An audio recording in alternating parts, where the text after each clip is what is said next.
मला ना मेथीच्या भाजीपेक्षा शेपूची भाजी खूप आवडते। आज शनायला स्कूलमधून घेऊन येताना मला ही भाजी दिसली। चला म्हटलं बरेच दिवस झाले पावसामुळे भाजी पण आणली नव्हती घरी, तर आज घेऊन जावं आणि मस्त संध्याकाळी बनवावं। घरी आल्यानंतर भाजी नीट करायला बसले तर इशिकाने बघा नीट केलेली सगळी भाजी विस्कटून टाकली।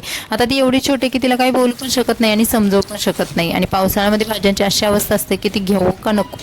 संध्याकाळी घरी आल्यानंतर परत स्वयंपाकाला लागले आणि इशिकाला मागे असं लटकायचं असतं। जेवढा वेळ मी स्वयंपाक करते ना तर तिचं इकडेच माझ्या भोवती असं चालू असतं खेळणं, पायाला पकड, इकडे कुठेतरी स्टाईलला पकड, अशा पद्धतीचं तिचं खेळ चालू असतं। चपात्या बघितल्या तर 4 चपात्या होत्या। म्हटलं की ते 1-2 भाकरी बनवून घ्यावी, कारण माझे मिस्टर 2 दिवसांसाठी मीटिंगला गेले होते आणि ते आज घरी येणार होते। म्हटलं त्यांच्यासाठी ही अशी वांग्याची भाजी आणि ज्वारीची भाकरी करावी, कारण आमच्या इकडे घाटाकडे ना वांग्याची भाजी खूप फेमस आहे आणि त्याच्यासोबत ही ज्वारीची भाकरी। मग चला म्हटलं शेपूची भाजी पण करून घ्यावं। भाजी मस्त चिरली आणि त्याच्यामध्ये थोडीशी डाळ आणि लसणाची फोडणी देऊन भाजी करून घेतली, कारण याच्यामध्ये मिरची टाकलेली नाहीये, कारण इशिकाला आणि शनायाला पण मला ती परत द्यायची होती। शनाया वेट करत होती पप्पांचा आणि तिने पप्पांना कॉल केला की पप्पा तुम्ही कधी येणार आहात। पप्पा म्हटले मी 5 मिनिटात येतोय, आणि या दोघींचं असं टाळ वाजून मस्त खेळायचं चालू होतं। दोघी इतक्या खुश झालेले की माझे पप्पा आले तर आम्ही पटकन पप्पांकडे पळत जावं, आणि पप्पांना पण मुली दिसल्या की अगदी मिठीत घ्यावं असं वाटतं। आणि पप्पा आमचे आले होते। इशिका तर अगदी आज उंबऱ्याच्या बाहेर सुद्धा गेली होती आणि तिला असं वाटत होतं की मी पप्पांना कधी बघेल। आता हल्ली इशिकाला एवढं समजायला लागले की ती पप्पांना चांगली ओळखते आणि त्यांच्याशिवायच राहतच नाही आता ती।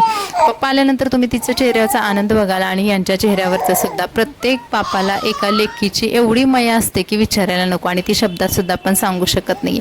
संध्याकाळी भाजी बनवून झाल्यानंतर मग मी इशिकाला भरवायला बसले, आणि इशिकाला मी फर्स्ट टाइम भाजी चारत होते, त्यामुळे तिला तिची टेस्ट काही वेळासाठी खूप चांगले वाटले। नंतर ती इतकी नाटकं करायला लागली की तिच्या तोंडातला प्रत्येक घास ती खाली टाकायची आणि अशी पायावरती ठेवायची। पण आता काय करणार, भाजी तर तिला द्यायला पाहिजे। एकदम बारीक चपातीमध्ये काला करून मी भाजी तिला देत होते। आणि हे ताट तुम्ही बघितलं का, तर हे ताट आहे माझ्या आजी सासऱ्यांचं, आणि हे ताट आलेलं आहे माझ्या सासऱ्यांकडून माझ्या नवऱ्याला, आणि याच्यामध्येच ते जेवतं। संध्याकाळी त्यांना किती वेगवेगळ्या प्रकारचे ताटं द्या, ते खातच नाही, त्यांना या ताटामध्ये जेवायला खूप छान वाटतं। त्यामुळे मी पण असं हे ताट एवढं मोठं आहे की याच्यामध्ये सगळ्या वस्तू व्यवस्थित बसतात।